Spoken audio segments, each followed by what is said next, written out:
Le doy el saludo de parte de nuestro Señor Jesucristo. Es un honor adorar con ustedes este Día del Señor. Les traigo saludos desde nuestra iglesia en la área de Washington, D.C. Estoy agradecido por Pastor Steve y su fidelidad. He estado aquí solo unos días, pero amo esta iglesia. Son hombres muy humildes. Sé que no está en el protocolo, pero voy a tomar una foto. Ok. Mi esposa le gustaría saber dónde estoy, así que quiero dejarle saber. Darren, gracias por guiarnos en canto. Y Brandon, gracias por estar aquí. Tu amistad, ayer. Un amigo mío que ha predicado aquí antes me dijo que tengo que ir, que tenía que ir a la cremería que se llama Moo Creamery. Y mientras estaba enseñando, me estaba mandando mensajes diciendo Moo, Moo, Moo, Moo. Y Brandon me dijo que si quería ir a comer, y dije, sí quiero ir a la Moo Creamery, y me tomó ahí, así que creo en la providencia, en la soberanía y todas esas cosas. Steve me dijo que este clima nos recuerda que este mundo no es nuestro hogar, y pareciera que Dios ya nos está queriendo llevar de aquí, pero la Creamery Moo nos recuerda que hay un pedazo de cielo aquí, que nos tendrá en el tiempo. Vamos a estar mirando a Segunda de Reyes capítulo 7 esta mañana y Segunda de Reyes 7. Pueden ir ahí en sus Biblias. Vamos a estar mirando el capítulo 7.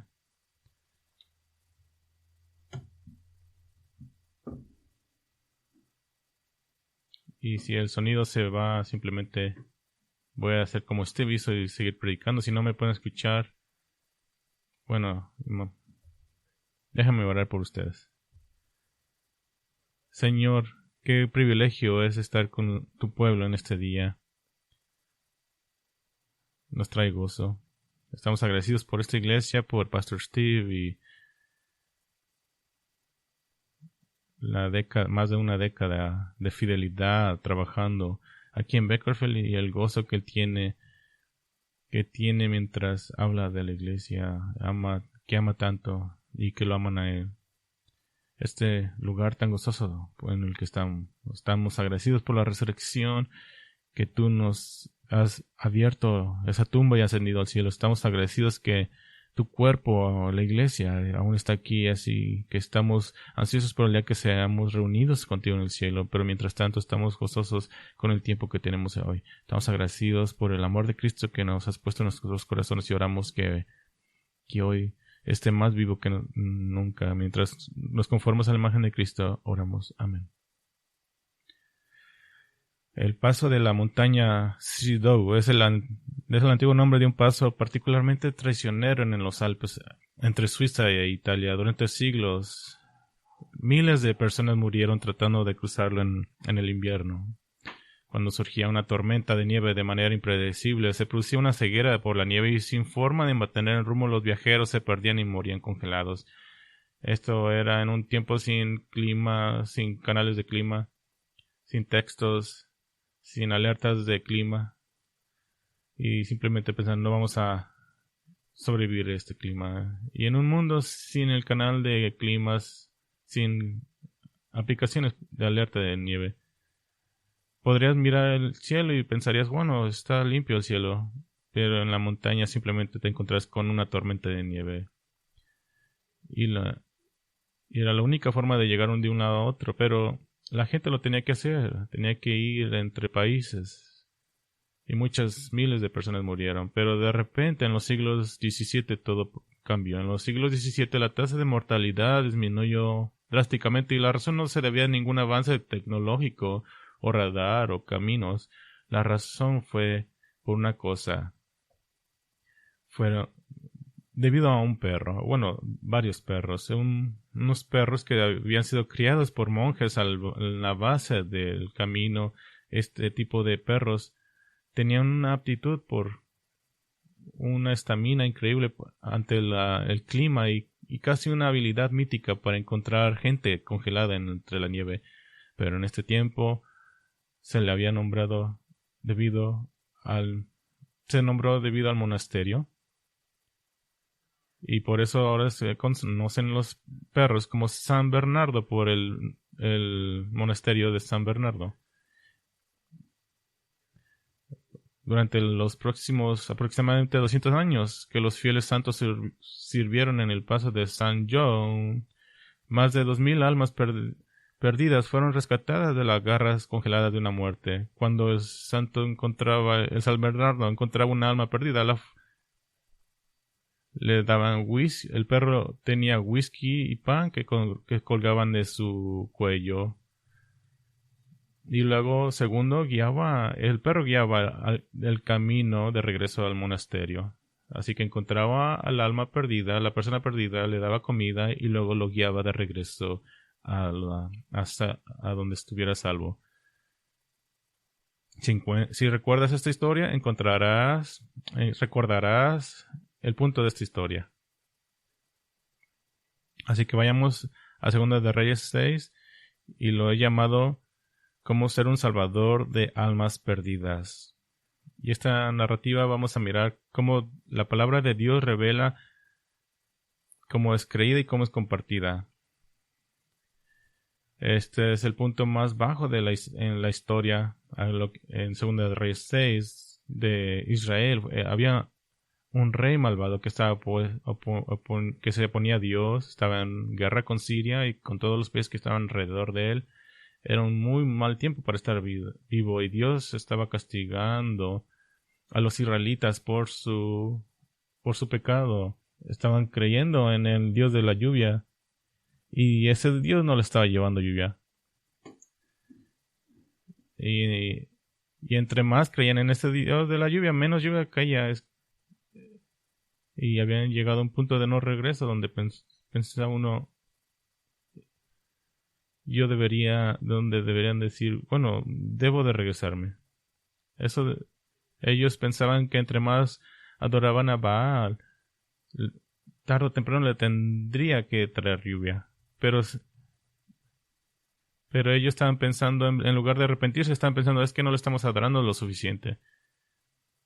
Luego llegaron los asirios y culparon a Elías por todo esto. Elías era el profeta que tenía la oportunidad de destruir al ejército asirio cuando estaban alrededor de su casa. Si se recuerdan, los soldados llegaron ahí para matarlo y él los miró escondidos.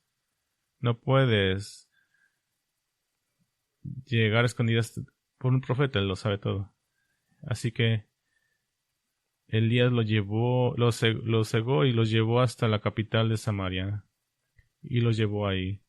Los llevó a la ciudad y el rey dijo, ok, matémoslos a todos. Y Elías dijo, no es correcto matar a tus enemigos si Dios te los ha traído. Así que Elías les hizo una comida y los alimentó. Y los mandó de regreso a su camino. Y no mucho después de eso fue cuando aparece este pasaje. La gente culpaba a Elías, a Dios, si tan solo hubieran tenido comida y el sostenimiento para pelear con los asirios. Así que este es un tiempo desesperado. Lo miramos en el versículo 24 de 2 de Reyes 6. Dice, pero aconteció que después de esto, Ben-Hadad, rey de Aram, reunió a todos sus ejércitos y subió y sitió a Samaria. Y hubo gran hambre en Samaria. La sitiaron de tal modo que la cabeza de un asno se vendía por 80 siclos de plata y medio litro de estiércol de paloma por 5 siclos de plata. Les voy a dar la conversión después. En realidad nunca he comido burro, yo me acuerde. No puedo asegurarlo. Pero me imagino que la cabeza de un burro sea la última cosa que tú comas.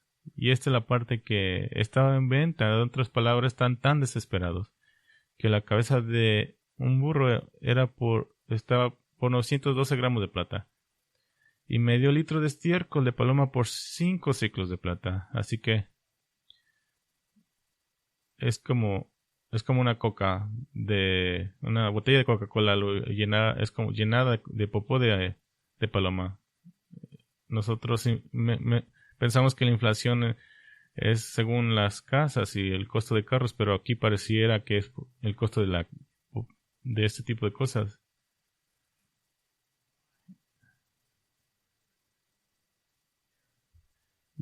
Y es que las palomas no tenían un problema por la comida. Podían ir a ambos campamentos. Las palomas podían ir al campamento de Asiria y podía comerse la comida de Asiria y traer y defecar. Y ahora tenías a los israelitas persiguiendo a las palomas para comer lo que ellos defecan. Y no recomiendo que hagan eso, pero el punto es que la hambre es seria. El versículo 26 dice que el rey de Israel le estaba pasando y una mujer le dijo: ayúdame, señor, mi rey. Las murallas tenían casas y él podía patrullar. Tal vez estaba con sus vestiduras reales y podía mirar al ejército asirio y demostrándole a su pueblo que está encargado. Y esta mujer llega llorando por ayuda y le dice: si Jehová no te puede ayudar, ¿cómo te puedo ayudar yo? Es una respuesta sarcástica. Y el rey dice: ¿quieres ayuda? ¿Por qué no oras? Y no está en realidad sintiéndolo. Está siendo sarcástico. Si Dios no te puede ayudar, ¿qué piensas que puedo hacer yo? También, ¿dónde quieres que te ayude? ¿Quieres que te dé de mi viñedo? ¿Quieres la comida extra que tengo? ¿Quieres de mi vino? Si yo no tengo nada de comida tampoco. ¿Cómo quieres que te ayude? Y el rey, tal vez, entendiendo que otras personas están escuchando, de repente se vuelve más compasión. Y en el versículo 28 dice: ¿qué te pasa? Y ella respondió: esta mujer me dijo: da tu hijo para que lo comamos hoy, y mi hijo lo comeremos mañana. Así que cocimos a mi hijo y nos lo comimos. Y al día siguiente le dije a ella: da tu hijo pero para que lo comamos, pero ella ha escondido a su hijo. Ahora, esto es tal vez la hambruna más fuerte en el Antiguo Testamento hoy. Esto devastó al rey malvado, cortó su corazón al mirar que no podía rescatar a su pueblo. ¿Cómo responderías a esto? ¿Cómo respondería? Oh, ¿no ahora trae tu hijo para que lo coman? No, simplemente es una gran depravidad. El versículo 30 dijo: cuando el rey oyó las palabras de la mujer, rasgó sus vestidos, y como él pasaba por la muralla, la gente miró y vio que interiormente llevaba silicio sobre su cuerpo. El silicio raspaba tu piel y era para demostrar sinceridad ante Dios o tristeza. Esto lo miramos en unas religiones mientras oran.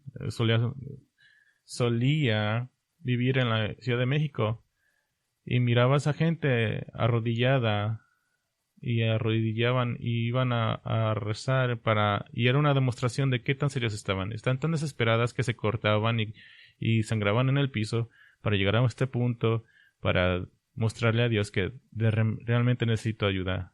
Es la misma forma que se usaba el silicio. Les dolía el cuerpo y les recordaban a Dios, y era una forma de mostrar a Dios que están desesperados. Ahora, muchas veces las personas usaban eso hipócritamente, lo vestían de fuera de su ropa para que todos miraran qué tan desesperados y necesitados estaban. Este era el punto. Pero esto no es lo que estaba haciendo el rey. Él lo tenía debajo de sus vestidos reales. Así que cuando la gente lo miraba, un signo de desesperación. El rey no lo estaba haciendo para mostrarlo a la gente. Está escondido. Y cuando escucha la historia, rompe sus vestidos reales y miran, se muestra. Esto devastaría a la gente que estaba ahí. Imagínate ver en cine y escuchar cosas malas y llega el presidente para decirnos qué tan mal es. Y lo miras llorando, lo miras usando silicio y diciendo: todos estamos perdidos. Eso no te daría confianza ni a la gente. Eso es lo que miraron aquí con el rey. Desesperación. Y cuando el versículo 31 dice: entonces él dijo: así me haga Dios, y aún más añada, así la cabeza de Eliseo, hijo de Safat, se mantiene sobre sus hombros hoy. Así que el rey está enojado ahora contra Eliseo. ¿Qué va a hacer? ¿Vas a cortar la cabeza y comértela? No, que Dios destruya su vida si Elías sigue con vida. en 24 horas. ¿Por qué está enojado con Elías? Si Elías no tiene nada que ver nada con esto. Está él enojado con Elías porque Elías es un profeta y culpa a Dios con eso. Pero no puedes cortar la cabeza de Dios, pero sí puedes cortar la de Eliseo. No puede tomar venganza contra Jehová, así que la está tomando contra Eliseo. Tal vez tengas encuentros en tu vida cuando la gente está enojado contigo porque eres cristiano, no porque hayas hecho nada contra ellos, sino porque están enojados contra Dios. Pero tú estás aquí lo más cercano al representante de Dios. Y tú dices, yo no hice nada, pero sí conoces a Dios y esta cosa me pasó mal y Dios lo hubiera podido parar. Y tú dices, oh, el Dios que tú dices que no crees pudo parar la dificultad que tú tuviste, por eso estás enojado conmigo. Por el Dios que tú no crees, que no tiene sentido lo que me estás diciendo, pero eso es honestamente lo que muchos incrédulos responden a las adversidades ante un Dios que ellos no creen. Y esta es la actitud del rey. Está enojado con Eliseo y quiere cortar su cabeza. Versículo 32. En contraste a Eliseo, te imaginas la cámara cambiando de escena. No está vistiendo. Eliseo está sentado en su casa, en su reclinador favorito, tal vez tomando té, con su gato. Sé que los judíos no tenían entonces, pero vamos, imagínenlos. En el versículo dice, y los ancianos estaban sentados con él, y el rey envió a un hombre de los que estaban en su presencia. Pero antes de que el mensajero llegara a Eliseo, dijo a los ancianos,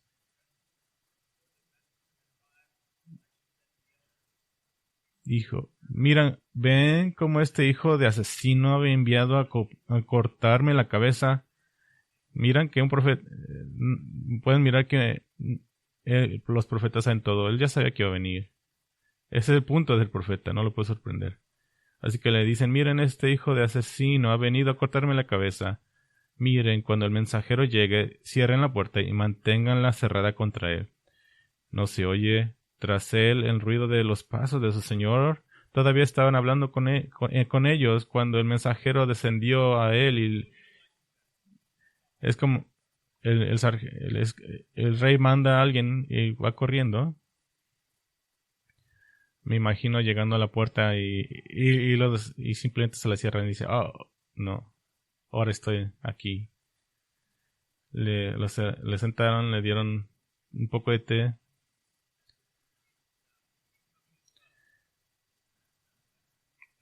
Todavía estaba hablando con ellos cuando el mensajero descendió a él y le dijo, mira, este mal viene del Señor, ¿por qué he de esperar más en el Señor? Esa es la queja de este líder militar, el mensajero. Están diciendo, esta es la culpa de Dios. ¿Qué estás haciendo, Elías? Simplemente estás sentado aquí esperando. Es Dios quien está haciendo esto. ¿Por qué te estás esperando a Él que te ayude? Eso es la lógica del incrédulo. El incrédulo dice, si es Dios que no está castigándote por tu pecado, tengo una idea. Arrepiéntete.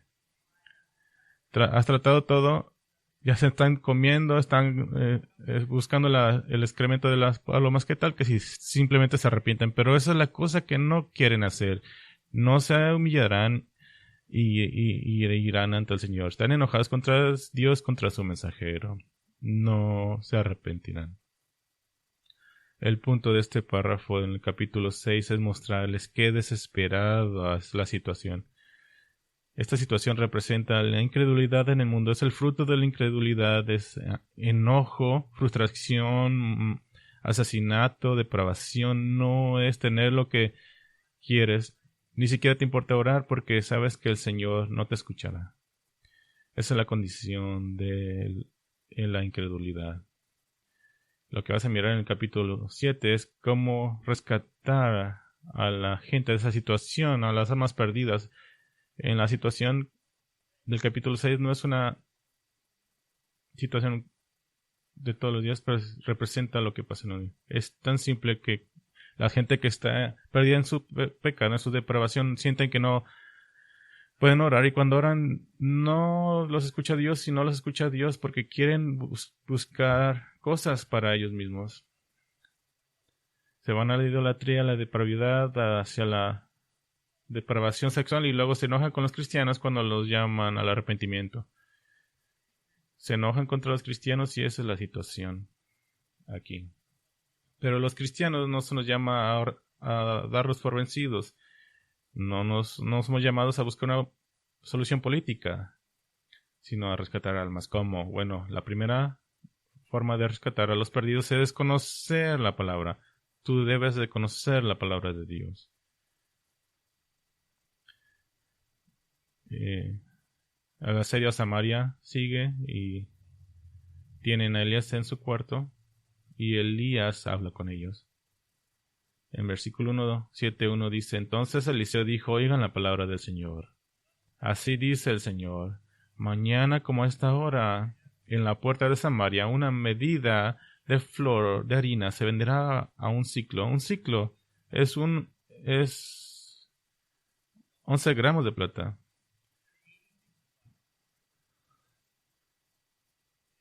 Y 2 medidas de cebada.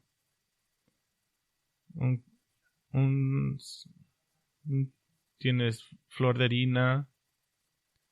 Y todo eso va a estar en la puerta de Samaria. Es como si abriera una Walmart ahí. Harina barata y cebada barata. Eso muestra por qué Elisa tenía confianza en su cuarto. Aquí es un imperativo. Escucha la palabra de Dios. Tú no puedes creer en la palabra de Dios y compartir la palabra de Dios si no la crees. No le puedes dar la palabra de Dios si no conoces la palabra de Dios primero. El primer componente, y se mira muy obvio, casi no digno de ser dicho, pero se tiene que ir. Para poder un evangelista efectivo, debes de conocer la palabra de Dios. Para poderle decir a alguien cómo ser rescatado de sus pecados, debes de conocer lo que la Biblia dice, de cómo ser rescatado de su pecado. Es lo mismo. Para rescatar a esa persona en el hielo, tienes que primero saber cómo llegar a ellos. Tienes que saber lo que la palabra de Dios dice. De lo que estás pensando. Estás pensando: oh, claro que sé lo que la palabra de Dios dice. Claro que lo sé. Fui a Aguana. ¿Tienen Aguana aquí? Fui a Aguana. Fui al grupo de jóvenes. Claro que sé que dice la palabra de Dios. Incluso tenía mi camiseta. ¿En serio? ¿Sabes la palabra de Dios suficiente para traerlo a situaciones reales de la vida? ¿Sabes lo que dice la palabra de Dios acerca de los escenarios que seres confrontados en la cultura americana? ¿Sabes lo que dice la palabra de Dios de evolución acerca de la homosexualidad? Acerca de hacer trampa en la escuela, acerca del matrimonio, acerca del materialismo. Creo que la foto más grande aquí es que todo el tiempo tú en la cultura debes de saber qué dice la palabra de Dios acerca de todo en la cultura. ¿Qué pasajes hablan del consuelo a los enfermos que están sufriendo por cáncer? ¿Qué pasajes traen convicción a los pecadores? A los que dicen: no creo en Dios porque no escucha mis oraciones. ¿Qué pasaje de la Biblia habla acerca de esa situación? ¿Qué tal de los sectas raras? Alguien dice: yo creo en Jesús pero no creo en el infierno, o que Él es Dios. ¿Qué dice la Biblia acerca de eso? Estás hablando del católico: oye, Jesús no tenía hermanos y hermanas. ¿Qué pasaje de la Biblia tendrías que ir para mostrar que Jesús tenía hermanos y hermanas? ¿Qué pasajes irías para hablar de María? ¿Qué pasajes irías para mostrar que la muerte de Jesús se predijo en el Antiguo Testamento? Tal vez alguien que dice: yo no creo en el infierno. ¿Qué pasajes sabes? ¿Conoces que puedes ir ahí? Simplemente son los que están yendo de mi cabeza. Pero estas son conversaciones evangelísticas que tenemos que tener en nuestra mente. Y es digno de preguntarte a ti mismo: ¿sabes lo que la Biblia dice de estas cosas? Porque no puedes convencer a alguien que la palabra de Dios es verdadera si no sabes dónde ir en este libro para abrir. Y no quiere decir que tienes que ir al seminario o a un colegio. Simplemente tienes que tener una Biblia, la tienes que conocer. Mi gente favorita en la Biblia es Pablo. Es Apolos, porque decía la Biblia que es grande en las Escrituras. Es todo lo que necesitas en tu tumba. Aquí está Apolos, grande en las Escrituras. ¿Eso te describe a ti acaso? la Biblia fue escrita para que la bebas, para, para que bebas un verso a la vez, un pasaje a la vez, y entre más lo bebes, te está llenando tu mente y está cambiando tus convicciones para que puedas decir que conoces la palabra de Dios.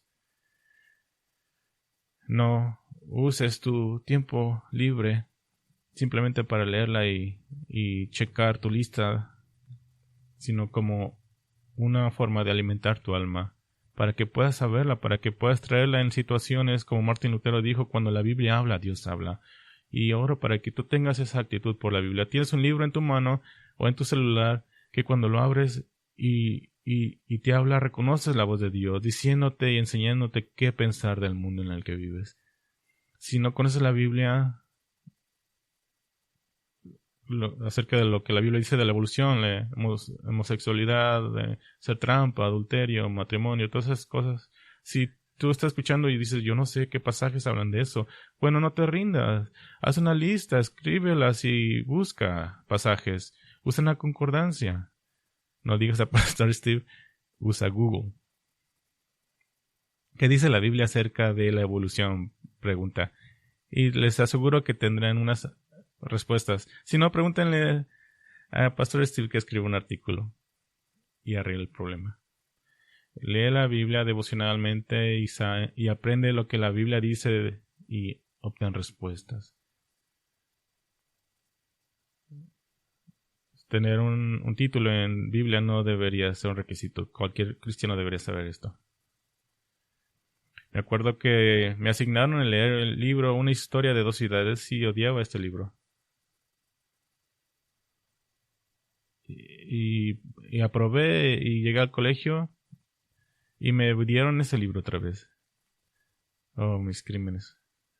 Y lo leí la segunda vez y me interesó. Fue uno de mis libros que recuerdo que estaba toda la noche leyéndolo y al final del libro, no les voy a decir qué pasa al final del libro, pero al final del libro pensé que iba a morir. Dije, wow, la vida nunca será lo mismo. ¿Dónde estaba yo?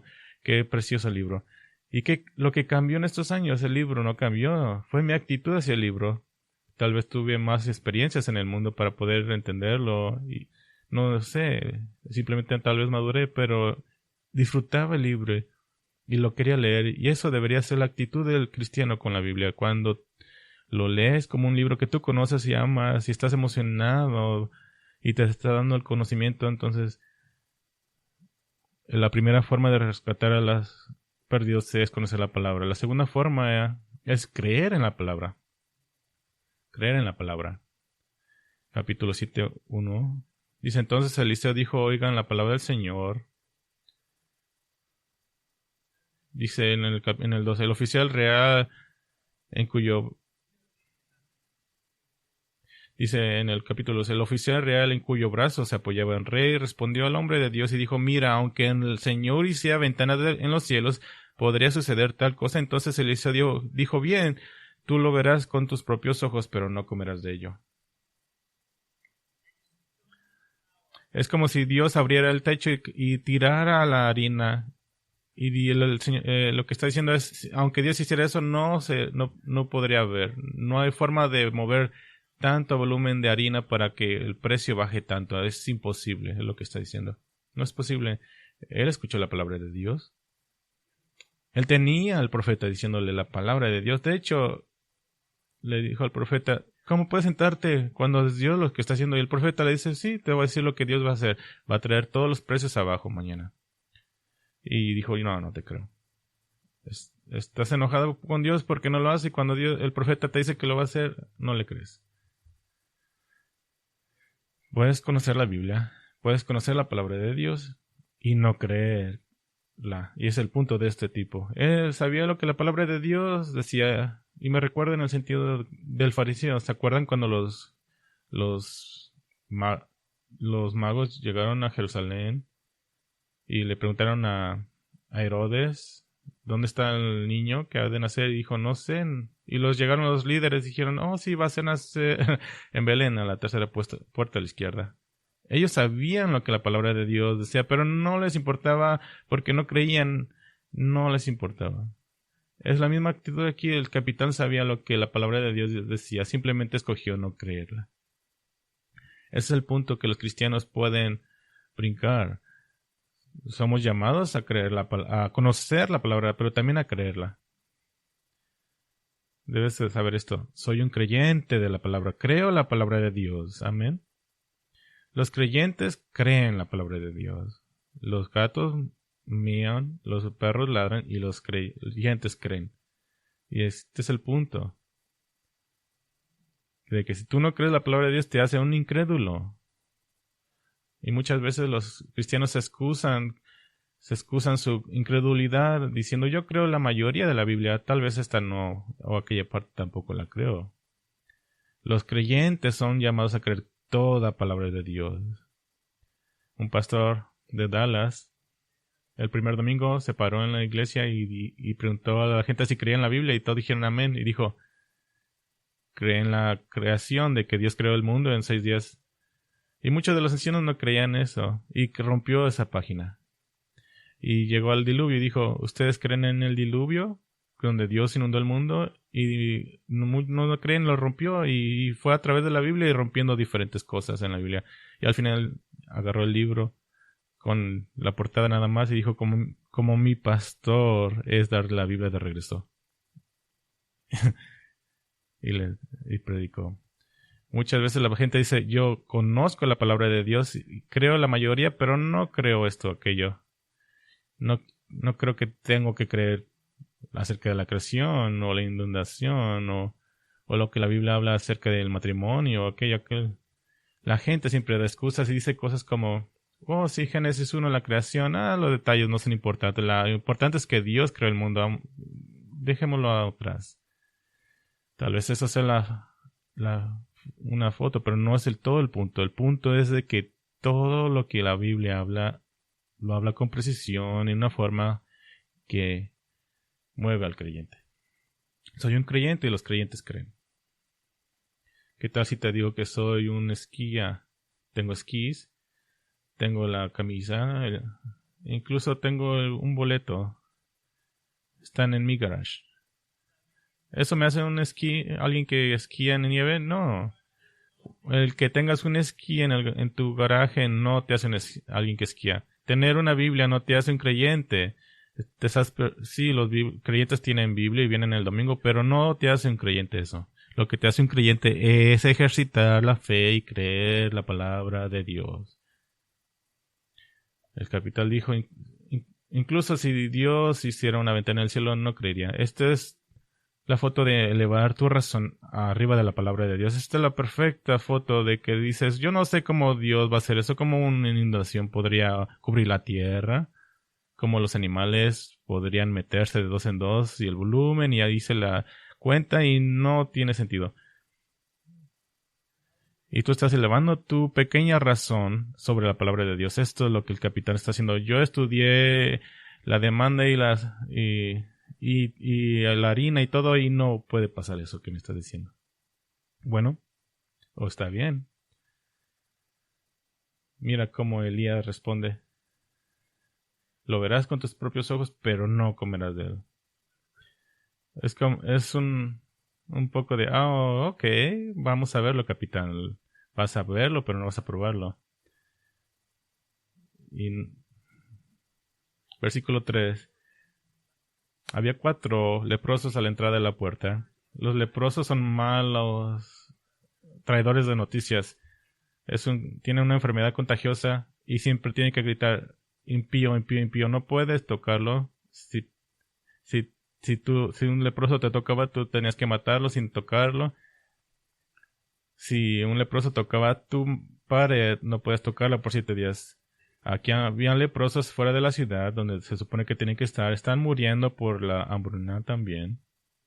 No pueden entrar a la ciudad porque son leprosos. Y no pueden irse por los ejércitos que lo rodeaban. Así que no tienen comida. Y el versículo 3 dice, se dijeron el uno al otro, ¿por qué estamos aquí sentados esperando la muerte? Si decimos vamos a entrar en la ciudad, como el hambre está en la ciudad, moriremos allí. Si nos sentamos aquí, también moriremos. Ahora pues vayamos y paseamos al campamento de los arameos o asirios. Si nos perdonan la vida, viviremos, y si nos matan, pues moriremos. Es una lógica del leproso. Si vamos a este lado, moriremos. Si quedamos aquí, morimos. Si vamos allá, bueno, moriremos. Pero tenemos una oportunidad. Así que van a ir con los asirios. Y lo hacen. En el versículo 5, los leprosos se levantaron al anochecer. ¿Por qué al anochecer? Porque tal vez no sabrían los asirios que son leprosos. Pero para ir al campamento de los arameos, no había nadie ahí.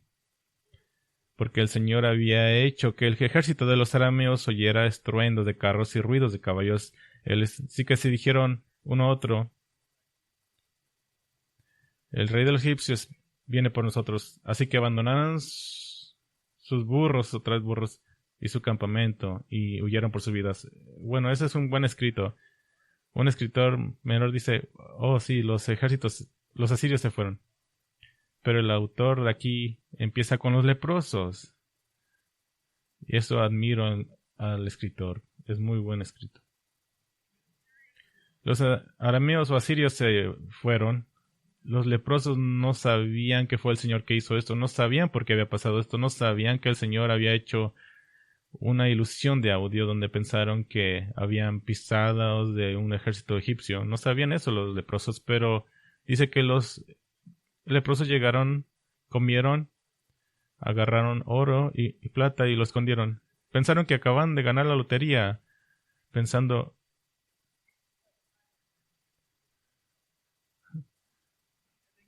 llegaron al campamento y dijeron: wow, es como una cena de acción de gracias. Encontraron oro, plata y no había nadie.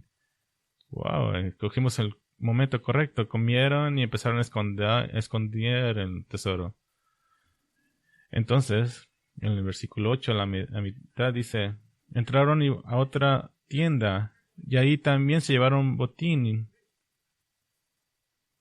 Este es el mejor día de su vida. Entonces se dijeron el uno otro: no estamos haciendo bien, hoy es el día de buenas noticias, pero nosotros estamos callados. Si esperamos hasta la luz de la mañana nos vendrá castigo. Vamos pues ahora y entremos a dar la noticia a la casa del rey. Así que fueron y llamaron a los porteros de la ciudad y les informaron: fuimos al campamento de los arameos y vimos que no había nadie allí, ni siquiera se oía voz de hombre, solamente los caballos atados, también los asnos atados y las tiendas atadas. Ese es el tercer punto. Tienes que compartir la palabra de Dios. Tienes que saber la palabra de Dios, creer la palabra de Dios y compartir la palabra de Dios. Es lo que es el punto. Se regresaron y otra vez se van a una lógica del leproso. No debemos estar callados, tenemos que ir a decirle a la gente. Así que regresan, ya comieron, tenían su oro. Y recuerden, todos estaban muriendo en la ciudad. Es tan fácil olvidar ese punto. Es como si se olvidaron mientras iban en los primeros 2 tiendas de campaña, pero había gente muriendo ahí. Es tan fácil para los cristianos olvidando eso. Estamos interesados por cosas de la iglesia internas que son importantes. No estoy diciendo que no son importantes. Son importantes. Debemos reconocer a los diáconos y a los ancianos. Tenemos que hacer mociones y ministerio. Entiendo eso, pero a veces nuestros corazones no se nos olvida que del otro lado de estas paredes todo el mundo está muriendo. Están comiendo y dicen: todos están muriendo. Alguien debe decirles. Y toman el teléfono en la pared, no sé si había teléfono, llaman a la operadora y dicen, en versículo 10 dice: así que fueron y llamaron a los porteros de la ciudad y les informaron: fuimos al campamento de los arameos y vimos que no había nadie allí. Imagínense ser como la operadora del 911. Sí, somos leprosos. Todos los que nos rodeaban se han ido. Ok, bye. Así que se le dijo al rey, dijeron: sí, tenemos que... levantaron al rey y le dijeron al rey, y el rey no lo cree. Y el rey dice: sé que lo que están haciendo los asirios, se han escondido, pensando que cuando salgamos de la ciudad puedan entrar en la ciudad. Así que el rey pensó que era una trampa, que es algo razonable. Pero uno de los sirvientes dijo: mandemos a 5 caballos, gente con caballos. Así que la lógica de leprosa es contagiosa también. Si es un truco, lo peor que nos puede pasar es que nos maten, así que igual vamos a morir mañana. Versículo 14 dice, así que tomaron 2 carros con caballos y el rey los envió en pos del ejército de los arameos.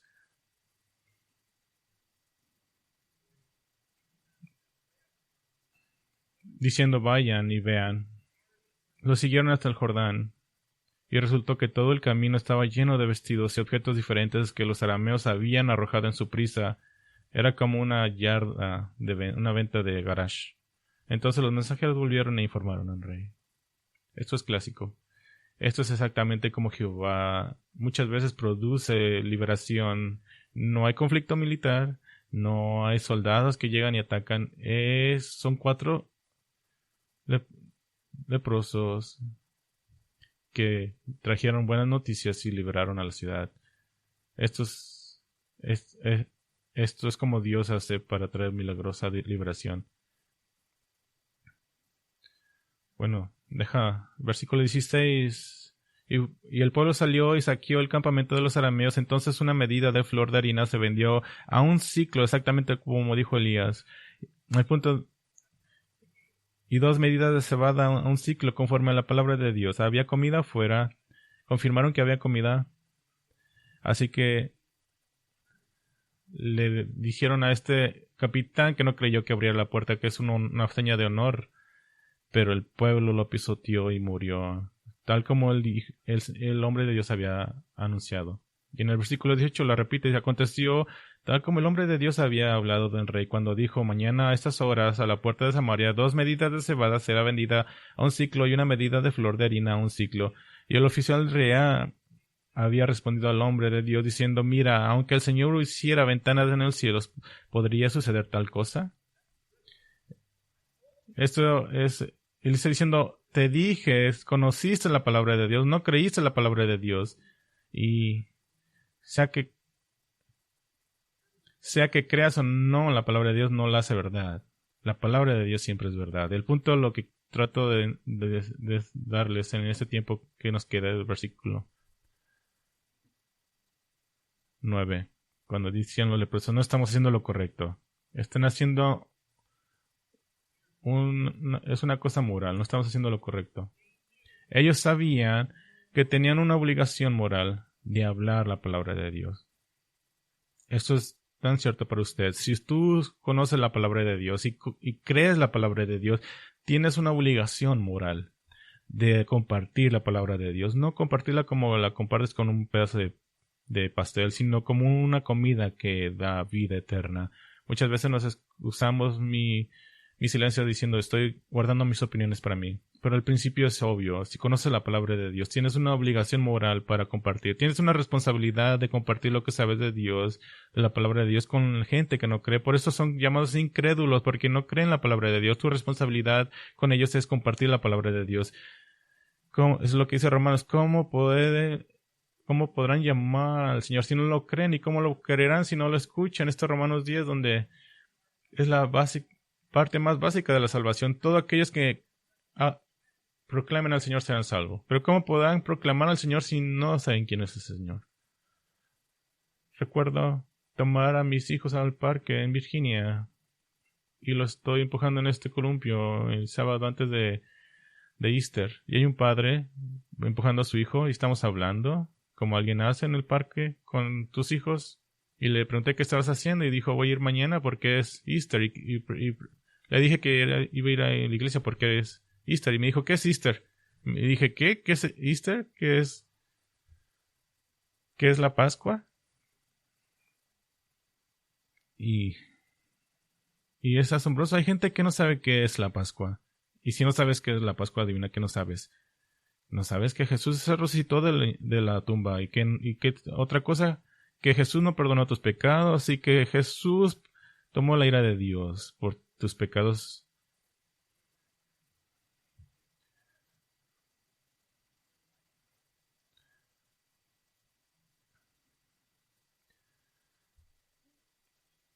Te frustras con ellos y dices, esta persona ¿Cómo esperas que... Muchas veces nos quejamos de la gente cuando no aman a sus hijos, cuando sus hijos se portan mal y así, pero ¿qué te esperas de ellos si no conocen la palabra de Dios? Apuntémoslos a Cristo. ¿Cómo sabes que un niño que no deben de robar de las tiendas si no conocen la palabra de Dios? No quiere decir que te creerá, tal vez no creerá lo que tú le dices, está bien. ¿Piensas que los leprosos les importaba que le creyeran su reporte? Puedes imaginarte la conversación. Oh, por cierto, los asirios se fueron y encontramos oro, comida. Simplemente te estamos diciendo para calmar nuestras conciencias. Si no lo creen, ese es tu problema. No me tienes que llamar, simplemente voy a estar comiendo yo, así que bye. Casi estaban esperando que no creían porque hubiera más para ellos. Bueno, ese es un pensamiento egoísta, pero eran leprosos. Ese es Ezequiel capítulo 3. Ezequiel capítulo 3 es donde Ezequiel le dice Dios a través de Ezequiel: si yo digo al impío ciertamente morirá, si no le adviertes ni hablas para advertir al impío de su mal camino a fin de salvar su vida, ese impío morirá por su iniquidad, pero su sangre demandaré de tu mano. Pero si adviertes al impío y no se aparta de su maldad ni de su mal camino, morirá por su iniquidad, pero habrás librado tu alma. Ese es el principio. Tocas la alarma de fuego, si no salen del edificio es su culpa, pero si no la tocas y se mueren, es tu culpa. Pero tú tal vez piensas así, pero no hubieran salido de todas maneras. No es de ti decidir. Tu obligación moral es anunciar a la gente que Dios ha puesto un día donde juzgará a los vivos y a los muertos, donde todos los que mueran estarán delante de Dios para ser juzgados, y no hay forma de escapar el juicio a menos que pongas tu fe en Cristo Jesús, que murió y pagó por tus pecados. La ira de Dios es por tu pecado y fue puesta en Cristo, que murió en tu lugar y resucitó al tercer día, ascendió al cielo y ahora le das la bienvenida a todos los que ponen su fe en Él. Es la única forma en la cual puedes ser libre de tu pecado. Puedes creerlo o no creerlo, pero aún es verdad. Y si no lo crees, vas a estar ante Dios y vas a dar una cuenta por tu propio pecado. Si crees que tu pecado fue perdonado, tu vida cambiará y la Biblia te mostrará cómo vivir. Cuando haces eso, simplemente te libras de esa obligación tuya. Algunas personas santifican su egoísmo porque dicen: oh, yo creo en elección, Dios va a salvar a quien Él quiere. Bueno, es la palabra de Dios quien salva, no soy yo. Eso es como el perro San Bernardo diciendo: bueno, el pan y el whisky son los que salvan, así que no tengo que salir. Claro que vas y buscas. Es la forma en que Dios salva a la gente. Es Dios quien salva, pero tú no eres el pan de vida. Tú eres el perro que va a buscar. Y si tú eres cristiano, debes de ser un San Bernardo. Es nuestro Dios soberano que da el poder para salvar. Simplemente podemos compartir el Evangelio. Tienes la compañía Liberty Tax. Está en todas partes. Y puedes mirar a esta gente en la esquina vestidas como la Estatua de la Libertad, moviendo un sign, un anuncio. Y están moviendo su anuncio. Siempre me pregunté: ¿cómo obtienes ese trabajo? ¿Qué te ha pasado en la vida para llegar a ese punto? Y hice una historia, me la imagino. Pretendo que vas a la Universidad de Bakersfield y estudias taxes y haces trampa en tus exámenes y sales con tu certificado de impuestos, pero no sabes nada acerca de los impuestos, ni siquiera sabes cómo hacer una página de Excel, porque siempre hiciste trampa. Así que, ¿qué vas a hacer con tu certificado de impuestos? Vas y aplicas ahí en esa compañía de Liberty Tax y te agarran y tienes miedo pensando: ¿qué si me preguntan cuál es lo mínimo que puedo sacar de mis impuestos? Y estás nervioso. Y en lugar de eso te dan el traje de la Estatua de la Libertad. Y dices: wow, sí, puedo hacer esto sí lo puedo hacer. Y estás allá afuera, está el viento, no te importa porque sabes cómo hacerlo. Esa es la analogía perfecta para los cristianos. No necesitas saber todas las intrigas y cosas de la palabra de Dios y los misterios. No necesitas saber cómo la elección funciona. Muchas de esas cosas son misterios.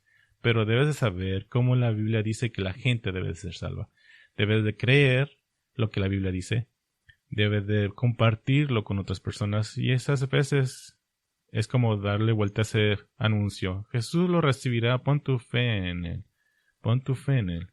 Si haces eso, ya se quitará tu responsabilidad, porque tú no tienes una oportunidad de compartir, tú tienes una obligación de compartir el Evangelio. Debe de tener una fe que quite la duda y entender que la palabra de Dios trabaja y permitir que la palabra de Dios trabaje. Si no te creen, no te creen. Está bien. Ahí es donde estaban. Pero uno de 100 personas con las que compartes el Evangelio tal vez creen. Eso es lo que nos mueve a compartir. Bueno, estamos agradecidos con las imágenes, con esta imagen del San Bernardo que has puesto en el mundo. Cristianos que buscan y salvan. Creemos la palabra, conocemos la palabra, creemos la palabra y compartimos la palabra con la... Señor, no dejes que una semana pase y que nos distraigamos por el Super Bowl, por las cosas en el mundo, por la política, el clima, todas las cosas que nos distraen. Ayúdanos a enfocarnos en las palabras que se salvan de Jesucristo. Danos esa urgencia y lo pedimos en Cristo Jesús. Amén.